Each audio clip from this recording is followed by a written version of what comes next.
yang mewakilkan. Kepada Bapak, kami silakan. Bismillahirrahmanirrahim. Assalamualaikum warahmatullahi wabarakatuh. Selamat pagi, salam sejahtera untuk kita semua, Sampurasun. Yang terhormat Bapak Gubernur Jawa Barat, Bapak Haji Muhammad Ridwan Kamil.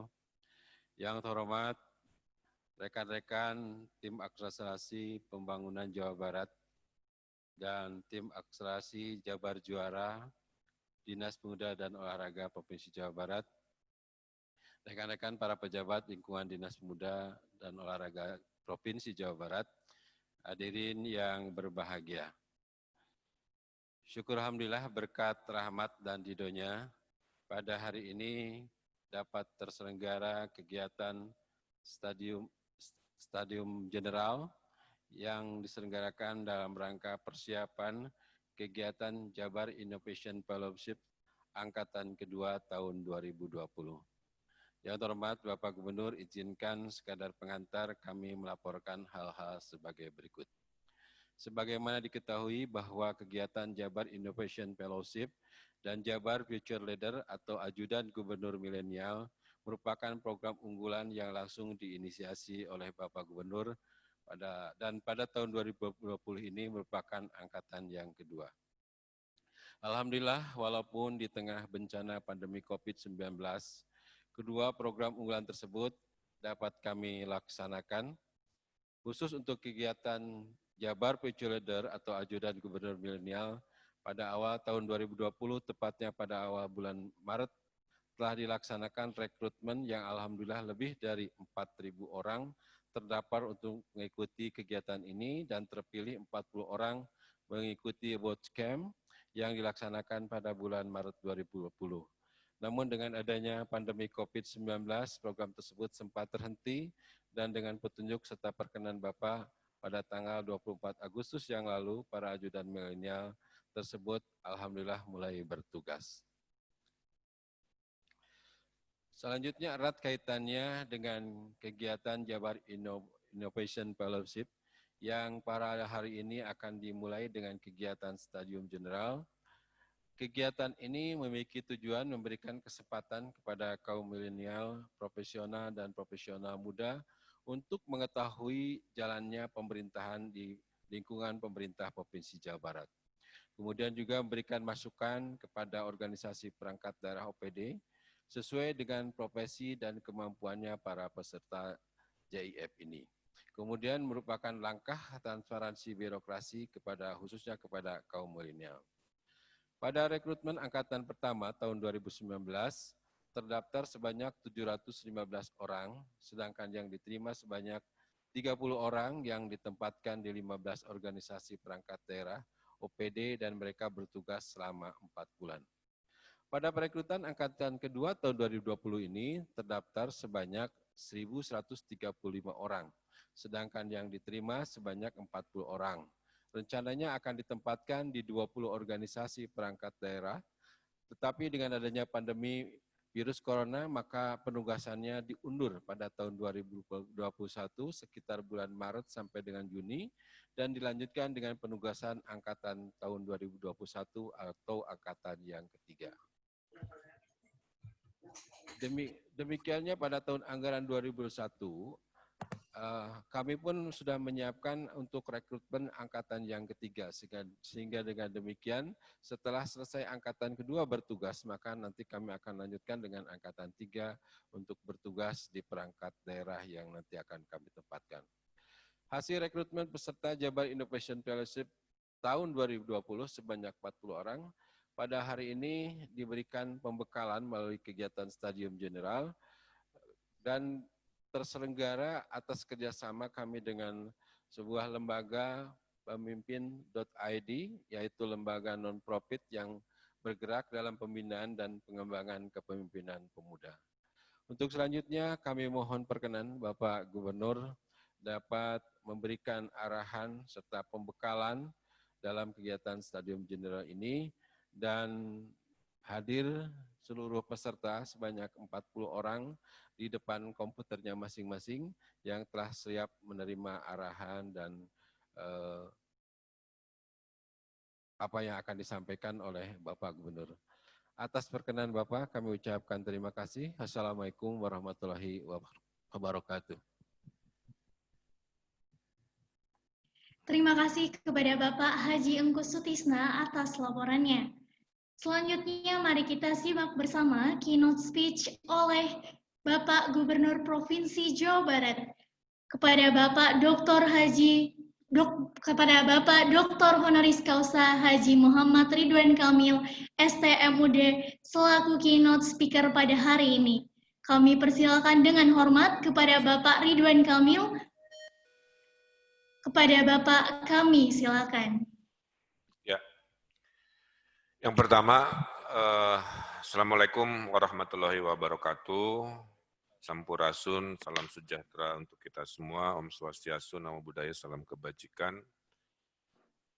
Yang saya hormati Kepala Dinas Pemuda dan Olahraga, Pangku Sutisna beserta jajaran, dan tentunya kepada 40 orang hebat anak-anak pemuda yang berhasil menjadi calon-calon yang akan mengubah arah bangsa ini melalui inovasinya.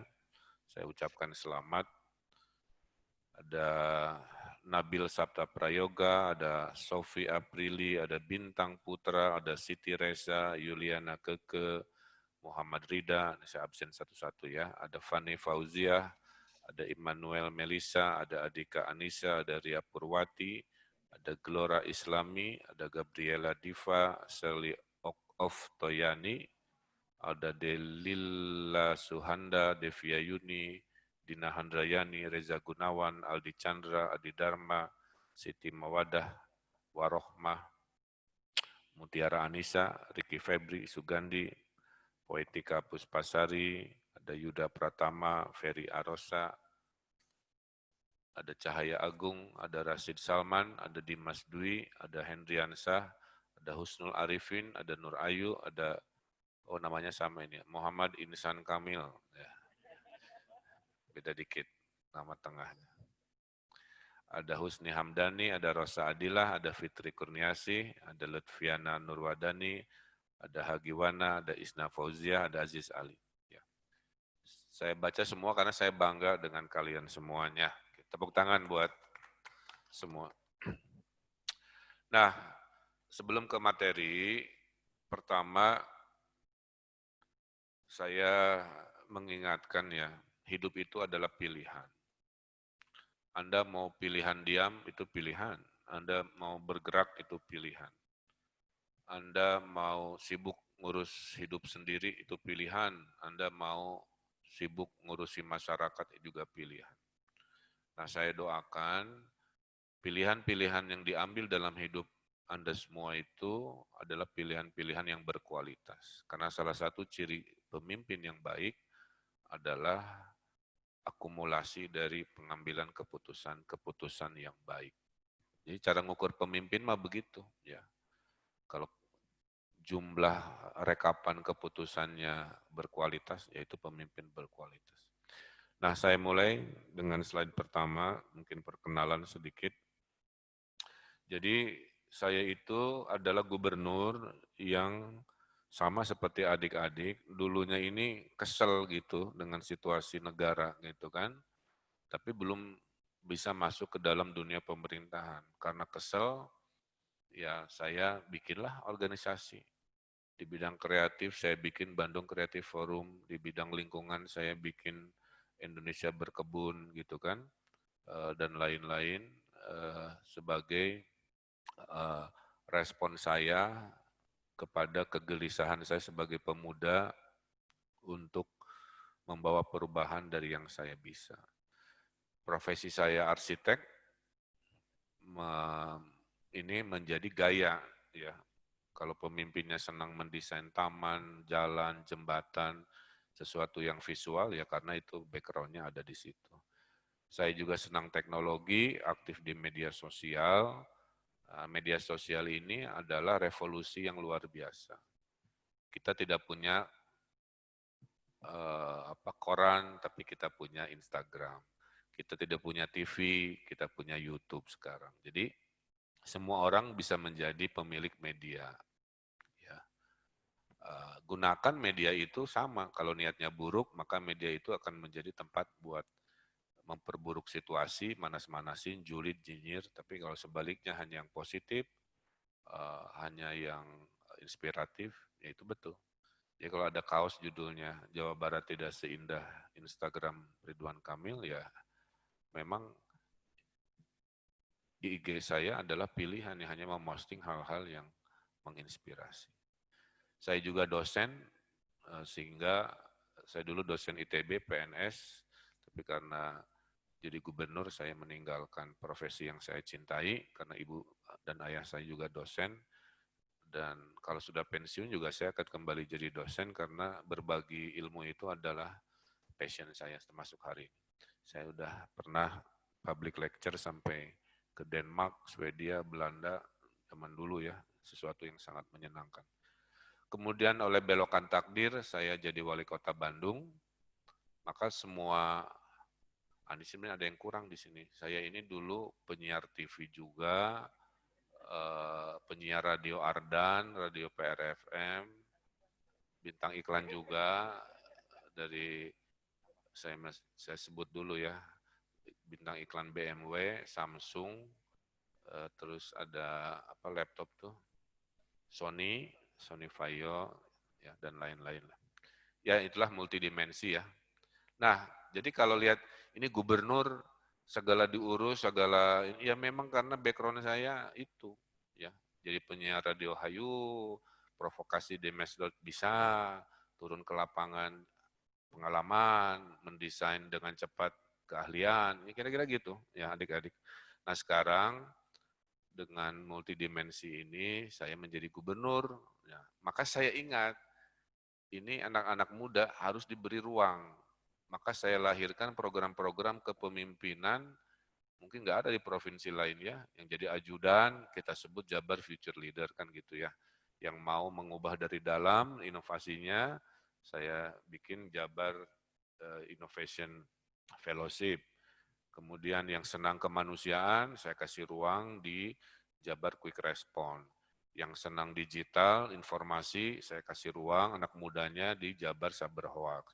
Yang senang coding-coding, bikin program, saya masukin anak-anak muda semua di Jabar ya Digital Service. Nah ini itu warisan dari akumulasi pengalaman saya.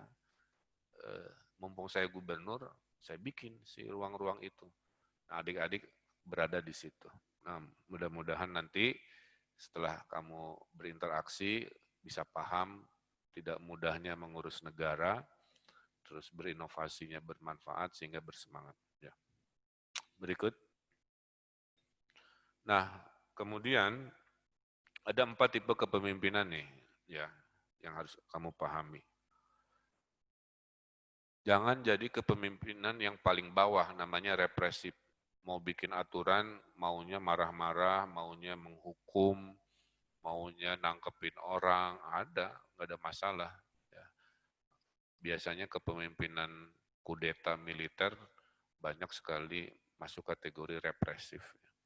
Yang kedua, kepemimpinan defensif. Defensif itu ngeles, kira-kira gitu ya. Ada masalah, nyalahin dinasnya, ada masalah, nyalahin. Ya hobinya nyalahin. Ya. Nah itu adik-adik juga saya doakan jangan masuk di 2 yang pertama. Nah yang ketiga adalah kepemimpinan responsif. Ada bencana kita respon, ada masalah jawab di IG. Itu sebenarnya saya khususnya mengeksersis kepemimpinan responsif itu. Ya. Pak ini ada rumah rubuh, kirim JKR. Pak ini ada berita hoax. Nah, yang kita harapkan adik-adik adalah di level tertinggi, yaitu kepemimpinan sensitif. Nggak diminta, kita udah tahu. Makanya saya lahirkan Jabar Quick Response itu, supaya jangan saya respon satu-satu gitu kan. Dulu ada masalah, saya minta ajudan beresin, bayarin orang yang nggak bisa keluar dari rumah sakit. Lama-lama kan sifatnya itu banyak. Kalau banyak ya kita bikin sistem, maka lahirlah Jabar Quick Response. Nah itu dari sensitivitas itu. Ya. Berikut. Kemudian bagaimana menilai pemimpin? Ya mohon maaf ya, hari ini mah kan sok dibanding-banding ya, Gubernur Jawa Barat dibandingin Gubernur DKI, Gubernur Jawa Tengah, lain-lain, itu mah resiko. Tapi mengukurnya sebenarnya hanya dua, itu aja. Apakah hadirnya pemimpin itu di mata kamu membawa rasa aman, gitu, lisannya terjaga, gesturnya terjaga, kan ya, sehingga kamu merasa tenang, ini pemimpin mah dipercaya, pemimpin ini mah nggak bohong, saya tenang. Itu baru 50%. Ada pemimpin yang begitu, tapi nggak ada inovasi, jadi 50% sisanya nggak ada.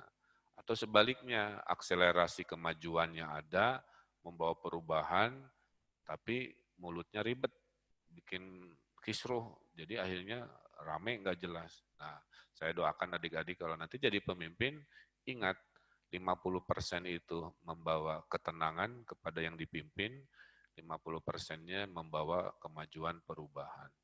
Contoh tadi, kalau kemajuan itu bedanya apa? Sudah ada, dibikin keren. Itu namanya akselerasi kemajuan.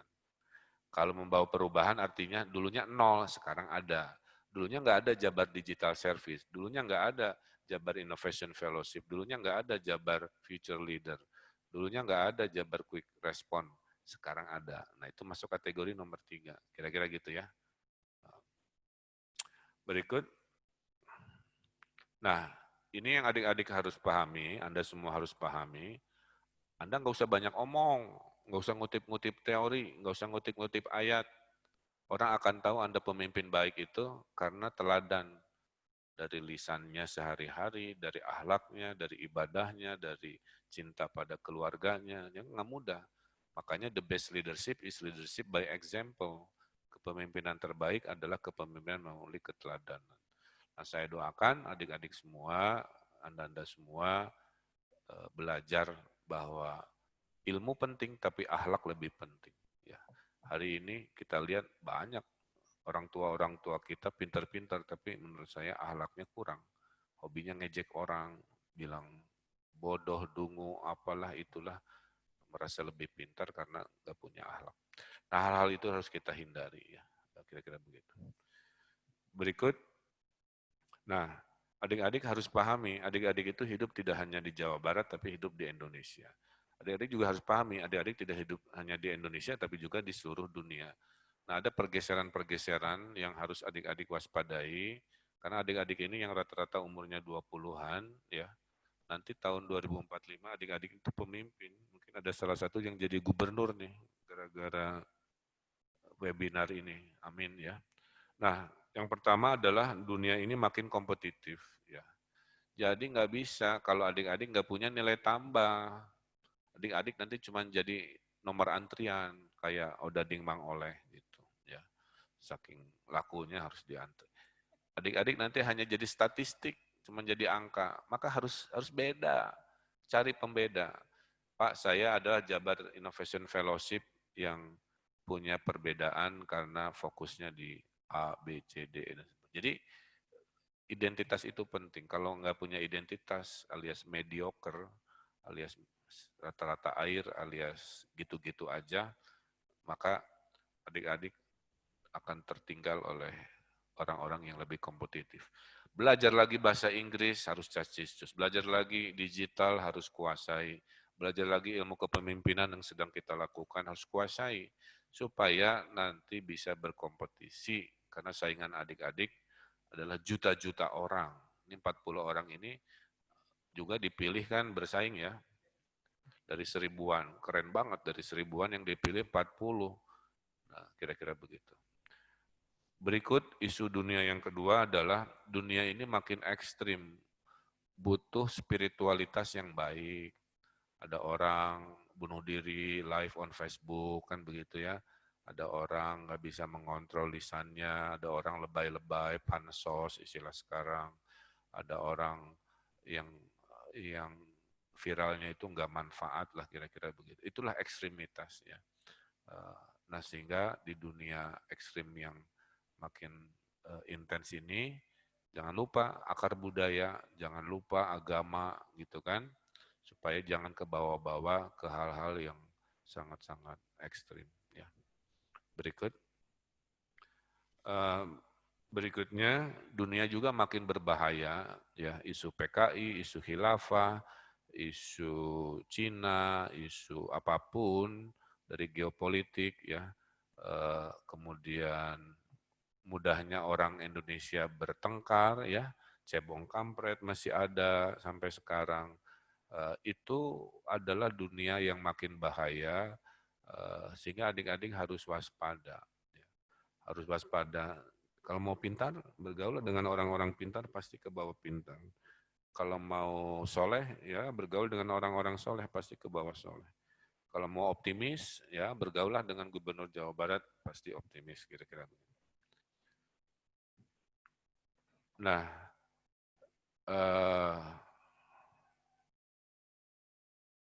jadi hati-hati dalam memilih pertemanan, itu poin saya dalam dunia yang makin bahaya ini. Kamu adalah siapa teman kamu, ya. Kalau gaulnya dengan geng 40 ini, keren lah, dijaga ini, ya. Si angkatan keberapa ini? Kedua ya. Angkatan kedua ini tolong dijaga kekompakannya ya sampai tua, nanti akan saling menjaga gitu. Bikin WA grup, Facebook grup, apalah gitu ya. Terakhir, dunia ini makin terkoneksi. Nah, ini adik-adik udah paham lah ya. Segalanya sekarang terkoneksi, mau kemana aja terkoneksi, gampang visual. Saya bisa vicon di sawah, di gunung, bisa vicon di bawah air terjun kemarin, bisa vicon di mobil, kemana-mana terkoneksi. Tapi juga menjadi telanjang, jadi istilahnya nggak bisa. Makanya hati-hati yang mau korupsi, nanti direkam oleh orangnya, kan gitu ya. Lagi marah-marah di lapangan, direkam oleh yang lewat, dan sebagainya, langsung diviralkan, gitu kan, dan lain seterusnya. Ngomong dikit lucu, kayak Ade Londok, Odading Mang Oleh misalkan. Tiba-tiba viral, itulah karena dunia terkoneksi. Nah, terkoneksi ini ada sisi baik untuk kebaikan, ada sisi buruk dipakai kejahatan. Jadi tetap harus waspada, itu yang saya maksud ya. Berikut ada tantangan global ya, saya bacakan singkat saja. Dalam 25 tahun ke depan, itu persaingan sumber daya alam akan terjadi di negara berkembang. Jadi beruntung kita tinggal di Indonesia, karena di masa depan adik-adik jadi pemimpin 25 tahun lagi, itu orang rebutan tanah sawah di Indonesia, rebutan buah-buahan, rebutan ketahanan pangan, dan lain sebagainya. Yang kedua ada tren peningkatan peran Tiongkok ya sebagai geopolitik. Nah itu dalam pandangan saya itu jangan dilawan, tapi dijadikan ilmu bagaimana menyiasati. Gitu. Kalau ada lawan lebih besar, lebih tangguh, ya jangan frontal, dirangkul, dijadikan sebuah kebaikan. Kemudian ICT akan mendominasi ya 4.0, kemudian isu pemanasan global juga akan meningkat, kemudian isu pertumbuhan penduduk juga akan melambat karena orang makin lama nggak mau nikah, ya. Kakek saya anaknya 23, ayah saya anaknya 5, saya anaknya cuma 2, tambah sekarang jadi 3. Jadi makin ke sini itu memang trennya punya anak makin sedikit, jadi ada perlambatan. Kemudian perdagangan itu akan didominasi oleh kita, negara berkembang, kemudian ada digital currency, dan lain-lain lah ya. Nah yang paling penting yang ingin saya sampaikan sekarang adalah Indonesia di tahun 2045 akan jadi juara dunia, ya 3 besar ekonomi. Syaratnya 3, kalau pilkada jangan berantem, kalau pilpres jangan cebong kampret, nanti habis waktu kita ngebahas politik yang membelah kita. Setuju ya? Kalau tidak kondusif, nggak ada ekonomi, nggak ada pembangunan. Kalau ada perang, bagaimana mau ngebangun pembangunan kan? Jadi harus kondusif. Politik praktis itu seperti klub sepak bola, jangan baperan. Dulu ada pemain Persib namanya Makan Konate. Dipuji-puji oleh fans Persib. Terus pindah ke Arema, main lawan Persib, dimaki-maki. Nah itu orang baper itu seperti itu, bahwa dia tidak sadar namanya pemain profesional di klub sepak bola, itu pindah-pindah. Ya, seperti Cristiano Ronaldo sempat di MU, dari MU pindah ke Madrid, dari Madrid pindah ke Juventus. Nah, politik juga sama. Dulu bermusuhan, berlawanan Prabowo Jokowi, Sekarang bersatu, jangan kaget pendukungnya, jangan baper, ya itulah politik, ya kepentingan. Kira-kira gitu. Ya. Kemudian kita jaga ekonomi kita 5%, salah satunya yang saya semangati, yuk tinggal di desa supaya jauh dari penyakit, tapi rezeki kota, skill 4.0-nya harus dimiliki. Jadi di masa depan yang keren itu tinggal di desa, rezeki kota, bisnis mendunia. Itu sekeren-kerennya hidup dekat dengan sawah, gunung, air terjun, tapi bisa jualan di Amazon, di Tokopedia, ya menikahi gadis desa, nah pokoknya perfect ya. Yang ketiganya adalah Anda-Anda yang milenial, generasi Z ini harus kompetitif, karena nanti lebih dari 60% penduduk Indonesia di 25 tahun mendatang adalah anak muda. Kalau anak mudanya yang bahasa Inggrisnya nggak bisa, skill digital pas-pasan, dia akan jadi beban, tukang nagih-nagih bansos nanti generasinya. Bukan generasi, makanya saya bilang sekarang, Anda harus generasi yang bukan generasi yang di. Banggalah menjadi generasi yang itu memberi, bukan generasi yang diberi. Generasi yang menolong, bukan generasi yang ditolong. Menjadi pemuda yang membantu, bukan pemuda yang dibantu. Itu. Jadi adik-adik tuh harus jadi generasi, jangan senang dikasih sesuatu. Harusnya senang mengasih sesuatu. Nah, itulah ya semangat leadership-nya, IQ-nya, dan sebagainya. Berikut. Nah, potensi pemuda Jawa Barat sendiri, mayoritasnya hari ini, ya hampir 40% jumlah pemuda, sekitar 12 juta orang, bayangin 12 juta orang kayak teman-teman di Jabar Innovation Fellowship, waduh kebayang. Tapi banyak juga pemuda yang nggak jelas, ya, yang pengangguran, yang hidupnya hanya jadi beban, dan seterusnya. Kemudian organisasi juga banyak, ada 600-an organisasi kepemudaan. Ya itulah ciri orang Indonesia, mangan orang mangan ngumpul. Aya duit orang ngariung, kira-kira begitu. Ya. Kemudian terakhir, tantangannya ada di industri 4.0, saya kira sudah dipahami berikut. Kemudian skill-nya akan bergeser, ya kita bisa lihat yang sifatnya fisikal, ya ngesang, berkeringat gitu, itu akan berkurang. Tapi yang sifatnya dinamis, yang responsif, menjadi pemimpin, yang bisa nego-nego, ya melobi, itu critical thinking itu naik trennya. Nah, mudah-mudahan Anda masuk kategori di kanan atas, ya, yaitu important and growing. Bukan di kiri, important but declining, atau paling buruk sudah limited, dia declining, atau kanan bawah, limited, but growing kira-kira. Nah, kita harus masuk kategori important and growing, ini harus diterjemahkan nanti, ya, leadership, communication, negotiation skill, critical thinking, teknologi design, creativity, advanced IT, dan lain-lain. Berikut,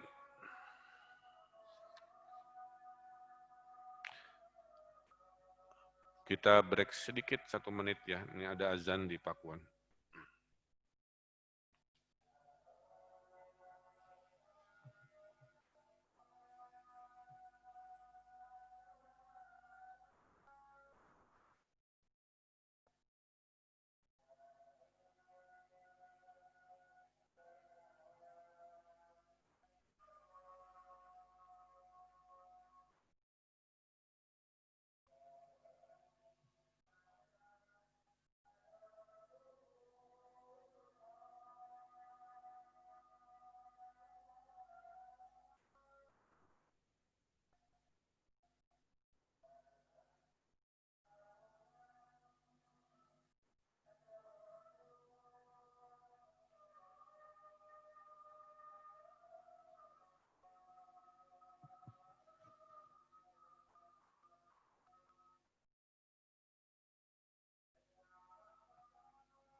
Oke, saya lanjut ya. Eh, ini sekadar tren saja. Pokoknya mah kamu harus jadi gini poinnya. Digital itu skill kewajiban, bukan lagi pilihan. Jadi bukan multiple choice, itu sudah dasar. Kalau kamu nggak kuasai digital, kamu nih nggak keren. Itulah kira-kira gitu ya. Berikut. Nah, setelah COVID ini kita lakukan studi, ya ternyata ada 7 ekonomi yang akan menguat pasca COVID. Ini kamu mudah-mudahan jadi semangat milih profesi ya. Satu, investasi akan banyak bergeser dari Tiongkok. Jawa Barat punya peluang. Alhamdulillah kita juara 1. Jadi berita baik minggu ini itu kita juara 1 investasi, kita juara 1 ekspor. Keren. 2, kita harus swasembada nomor 2. Ya, jangan segala beli dari luar negeri, selama bisa beli sendiri ya. Minimal jeruk lah, beli jeruk lokal, jangan jeruk yang oranye tua itu yang impor ya. Ketiga, kita harus jadi pusat teknologi kesehatan, itu Jawa Barat. Keempat, kita harus jadi provinsi yang kuat di manufacturing ya 4.0-nya. Nah, kelima, ini kamu ya, harus kuat di digital innovation dengan segala ekonominya. Keenam, ekonomi hijau, sustainability, kita lebih bikin waste to energy, ya macam-macam. Dan terakhir, wisata lokal. Ternyata pasca COVID mengajarkan pariwisata yang lebih sustainable itu adalah wisata lokal, tidak mengandalkan penerbangan internasional. Maka Jawa Barat hanya terkoreksi ekonominya -5, kalau Bali itu -10, karena kita sudah normal lagi secara umum. Terakhir ke Jabar Masagi. Nah, saya titip ini ya, ini slide terakhir dari saya. Kamu harus punya 4 nilai sebagai manusia. Satu, fisiknya harus kuat, ya, sehat. Saya istilahkan PQ, physical quotient. 2, kamu ini harus cerdas, berilmu, asupannya adalah belajar. 3, kamu harus punya karakter, akhlak, ya, ngantri, sopan sama orang tua, bahasa dilembutkan, kira-kira begitu. Nggak boleh nikung teman, kan begitu ya. Dan itu namanya akhlak karakter. Yang keempatnya adalah spiritual. Kamu baik, tapi kamu nggak religius, berarti selamatnya hanya di dunia, tidak di akhirat. Kira-kira gitulah menurut guru saya. Jadi orang baik di dunia banyak, tapi tidak spiritualitasnya tinggi. Jadi istilah dalam muslim, mohon maaf, ya, jadi nanti begitu. Nah, inilah Masagi, ya, 4 value. Kalau dalam bahasa Sundanya ada niti surti, belajar sensitif, ada niti harti, belajar memahami, kemudian ada niti bukti, kamu jadi orang yang hebat, terakhir kamu hoirunas anfa'um linas, memanfaatkan kehebatan kamu seperti sekarang untuk niti bakti, mengabdi pada masyarakat. Saya sudah di level niti bakti, niti surti sudah lewat, niti harti sudah lewat, niti bukti sudah lewat. Sekarang saya membaktikan semua bukti-bukti saya, arsitek tadi apa-apalah gitu ya, untuk kemajuan sebuah negeri yang namanya Jawa Barat. Saya berusaha fisik mental sehat, makanya rajin badminton tiap hari, berenang apa. Saya mencoba cerdas, belajar lagi. Saya lagi kuliah lagi di Yale University sekarang, tapi kuliahnya online. Ya, keren banget. Jadi saya belajar. Saya mencoba sopan, berakhlak, ya, tidak bahasa kasar, dan saya coba tetap juga religius sebagai bagian dari kebutuhan individu. Nah, inilah 4 nilai ya yang kamu harus miliki secara pribadi. Saya kira itu banyak banget ya, siap-siap ujian ya bulan depan. Tolong dihafalkan. Nanti slide-nya di-share, boleh di-download ya, dibagikan ke semua. Tadi ada satu slide yang tidak mau saya tampilkan, tapi kata Bunci tampilin aja ya, ini sekadar menyemangati aja. Nah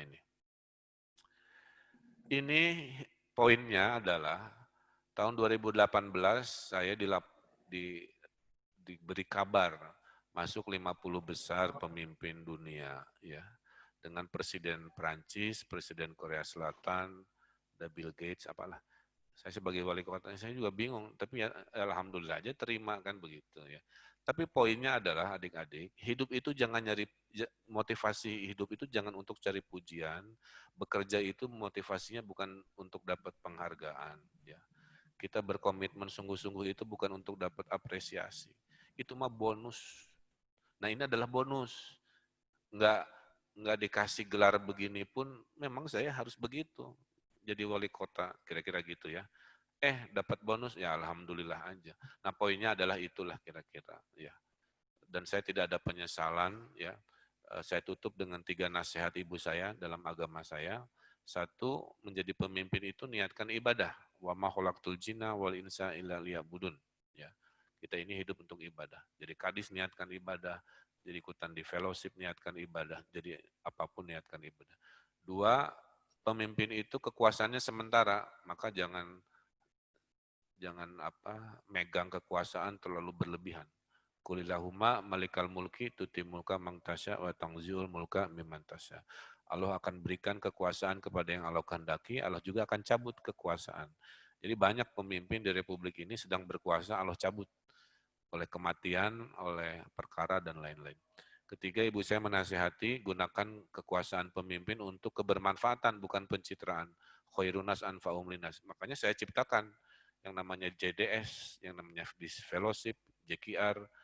Bisa aja saya nggak usah bikin kan, pilihan. Udah aja, manis duduk foto-foto di gedung sate, nunggu 5 tahun, bisa.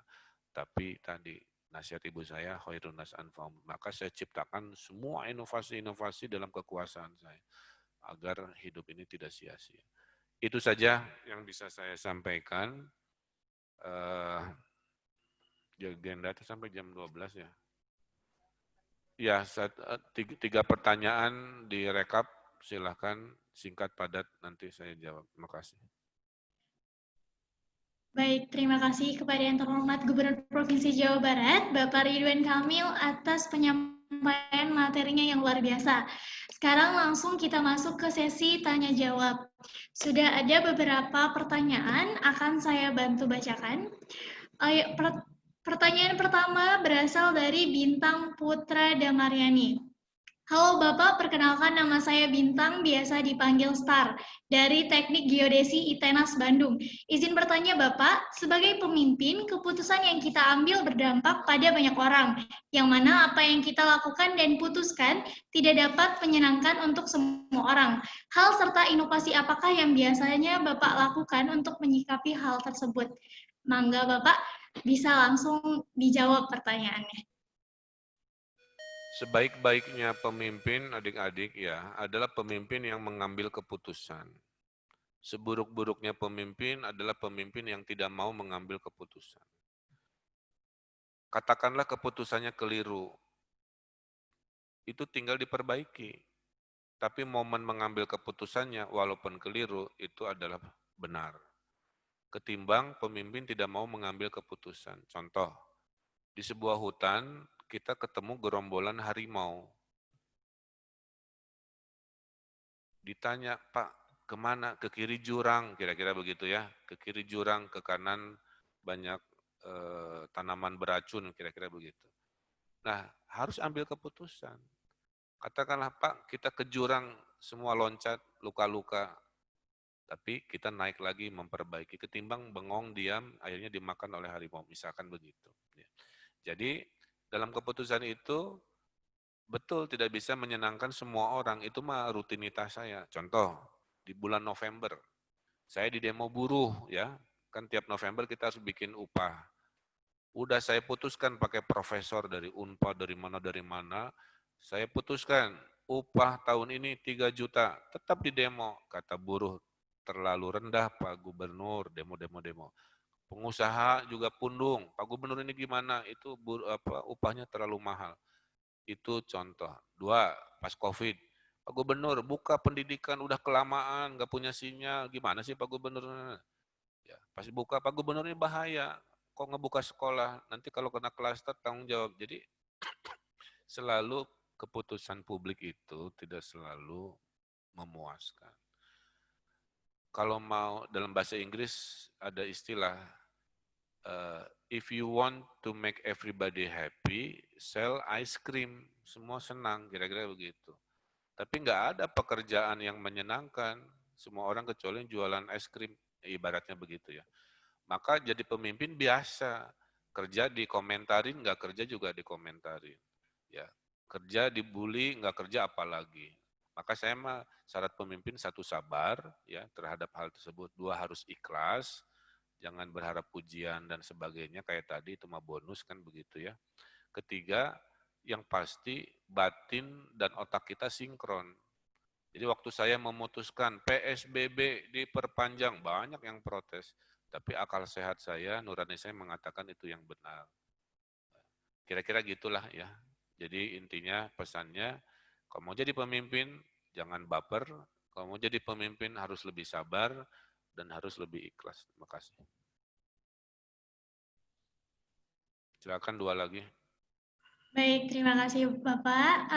Semoga apa yang disampaikan oleh Bapak Ridwan Kamil tadi bisa dimengerti oleh Bintang ya. Baik, selanjutnya pertanyaan kedua berasal dari Dimas Dwi Putra. Assalamualaikum warahmatullahi wabarakatuh. Nama saya Dimas. Izin bertanya, apakah inovasi yang tidak henti akan membuat kepemimpinan seseorang menjadi lebih baik? Atau malah disalahgunakan oleh pihak-pihak tertentu. Jadi harus seperti apa agar sebuah inovasi itu tepat sasaran dan efektif? Seperti itu Pak pertanyaannya. Mangga bisa langsung dijawab saja Pak. Ya, jangan takut gagal, itu poin dari saya. Alpha Edison aja menciptakan inovasi gagalnya berkali-kali gitu ya. Saya patah hati berkali-kali, alhamdulillah dapat yang terbaik Ibu Cinta itu contoh gitu. Jadi inovasi juga sama, jangan kira langsung sukses dalam dunia arsitek ya. Saya tidak pernah percaya dengan imajinasi pertama. Selalu imajinasi yang berikutnya, revisi-revisi, kompromi-kompromi, akhirnya lahirlah yang terbaik, harganya murah, desainnya pas-pasan, dan sebagainya. Inovasi juga sama, terbaik inovasinya, tapi mahal. Mereka pakai juga, gitu ya. Inovasinya keren, tapi bahasanya ribet, susah dimengerti. Jadi akhirnya inovasi itu kompromi. Harus mendapatkan keseimbangan dari si usernya, dari gagasannya, problemnya. Tapi ini harus jadi skill kamu. Tiap ada problem, ada solusi. Kira-kira begitu. Nah, masukan dari saya buat adik-adik, bagaimana mencari solusi? Itu dengan dua cara. Ini tips dari saya. Cara pertama dengan melamun sendirian, membaca, meriset. Ya. Dengan kontemplasi banyak gagasan karena pikiran jernih, ya. Cara kedua adalah banyak ke lapangan. Datangi pasar, datangi keruwetan. Di lapangan diobservasi, ketemu solusi.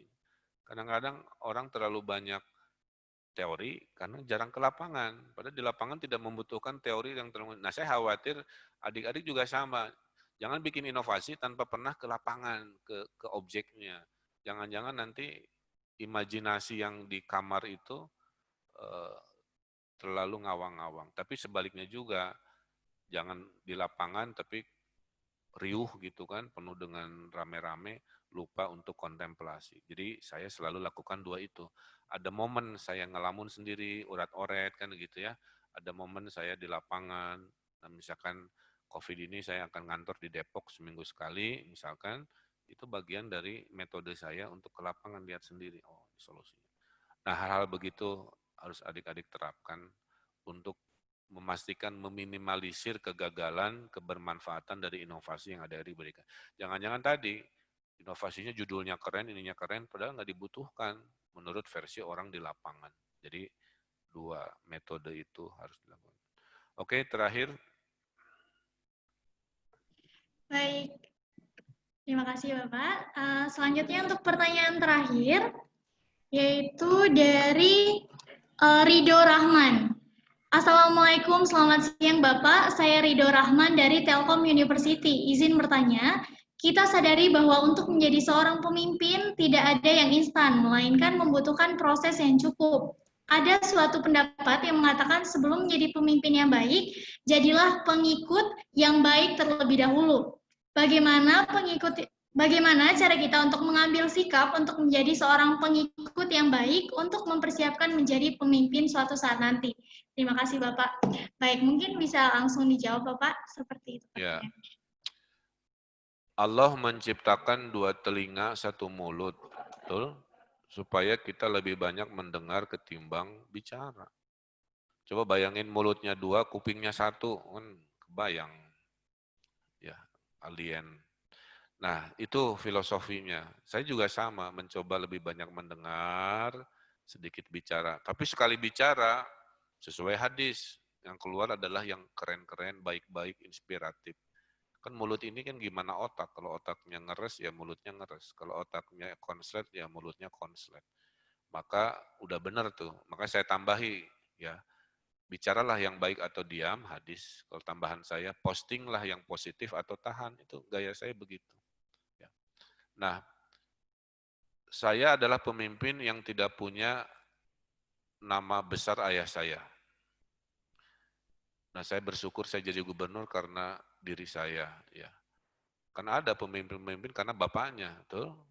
Ya itu mah jangan disirikin, itu mah rezekinya dia aja, lahir dari anak orang kaya jadi anak presiden, anak menteri, ya. Jangan disirikin, itu doain aja supaya rezekinya dia ini bermanfaat gitu, ya. Kan kadang-kadang kita suka sirik ya, kenapa dia jadi pemimpin? Nah itu malah takdir, susah ya. Nah, tapi adik-adik yang tidak punya nama besar keluarga seperti saya, ayo, kamu ikuti rute saya. Kalau mau ikut rute saya, kayak tadi udah saya terangin, saya aktif jadi organisasi kan, ikut jadi penyiar, ikut jadi ini, itu, masuk politik, masuk. Nah saya rutenya rute orang-orang yang tidak punya nama besar keluarga. Jadi bisa. Makanya adik-adik gunakan momen ini untuk menyemangati. Jadi pendengar yang baik nih di webinar ini dengerin aja omongan saya dulu karena saya kan lebih dulu lahirnya. Pengalaman juga banyak. Jadi ilmunya juga lumayan. Nanti pelan-pelan adik-adik kan umur 20-an. Saya jadi wali kota Bandung itu umur 42 tahun, ya. Jadi kalau adik-adik pakai rute saya, dari umur 20 sampai umur 40, berkarya aja dulu ke masyarakat. Kenapa saya jadi wali kota Bandung? Karena jejak-jejak saya ada. Bikin ini, bikin itu. Sehingga masyarakat, tanda kutip lah ya, mempercayai kampanye saya waktu wali kota, karena saya pernah berkarya walaupun bukan pejabat. Nah, adik-adik juga harus semangat, walaupun belum punya kekuasaan, sok bikin di pendidikan, nolongin orang susah di kesehatan, lingkungan apa, nanti jejak-jejak itu akan dinilai sehingga suatu hari adik masuk ke posisi praktis ya Anda semua, maka orang percaya. Belum jadi pemimpin aja sudah berbakti, apalagi jadi pemimpin, kira-kira begitu. Ya, jadi itulah semangat dari saya. Terima kasih. Saya kira cukup ya, udah jam 12 saya ada agenda vaksin lagi di hari ini. Doakan juga agar eksperimen tes vaksin berhasil, supaya COVID ini ada akhir yang bisa kita sepakati sama-sama. Hatur nuhun. Amin, amin ya robbal alamin. Hatur nuhun Bapak Ridwan Kamil atas penyampaian materinya yang luar biasa dan telah menjawab semua pertanyaan-pertanyaan teman-teman yang telah diajukan. Baik, kami ucapkan sekali lagi terima kasih kepada Gubernur Provinsi Jawa Barat, Bapak Dr. Honoris Causa Haji Muhammad Ridwan Kamil. Terima kasih. Olahraga Provinsi Jawa Barat Engku Sutisna STMT. Kemudian terima kasih kepada Kepala Bidang Layanan Kepemudaan Dinas Pemuda dan Olahraga Provinsi Jawa Barat, Bapak Dr. Andus Haji Muhammad Nizar, MMPD. Terima kasih kepada Kepala Seksi Kepeloporan Pemuda Dinas Pemuda dan Olahraga Provinsi Jawa Barat, Bapak Insinyur Ade Romaja AH. Terima kasih kepada CEO Pemimpin.id, Bapak Darmaji Suradika. Terima kasih kepada tim akselerasi pembangunan Ibu Sri Pujianti, serta kami ucapkan terima kasih kepada tim pendamping program unggulan Dinas Pemuda dan Olahraga Provinsi Jawa Barat, Bapak Bobi Erlangga Sumadja. Tak lupa terima kasih kepada seluruh peserta yang turut bergabung dalam Studium Generale hari ini. Baik Bapak, Ibu, dan peserta sekalian, dengan berakhirnya materi, maka berakhir pula acara Studium Generale. Sesi foto bersama terlebih dahulu. Untuk itu dimohon kepada Bapak, Ibu, dan seluruh peserta untuk tetap menyalakan kamera, merapikan pakaian, tersenyum ke arah kamera. Dan dalam hitungan ketiga, foto akan diambil. Ada 3 slide foto di sini. Jadi untuk itu, kepada teman-teman semuanya, harap bersiap.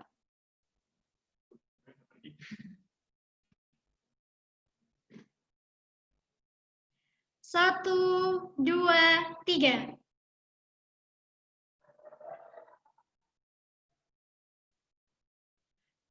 Baik, untuk slide selanjutnya, silakan bersiap. 1, 2, 3.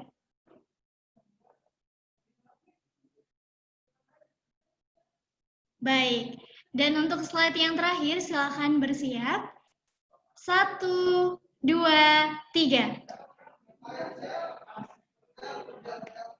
Baik,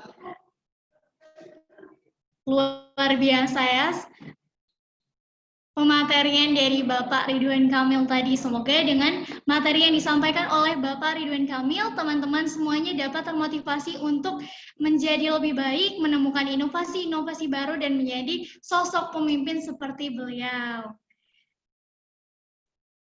Kiranya acara ini dapat bermanfaat bagi kita semua. Mohon maaf apabila terdapat kekurangan selama berjalannya kegiatan hari ini. Sampai jumpa pada rangkaian Jabar Innovation Fellowship selanjutnya. Saya, Shelina Badriah, selaku pembawa acara hari ini, mohon pamit undur diri. Terima kasih. Wassalamualaikum warahmatullahi wabarakatuh.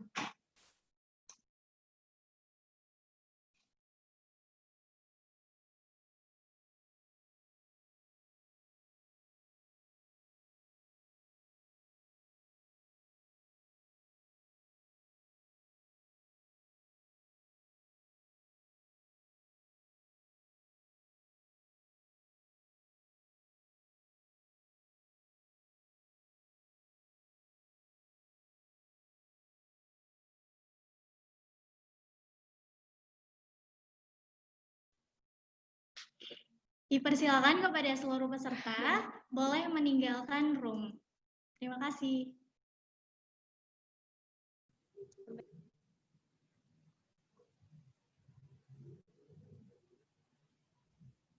Sampai jumpa di pelatihan berikutnya.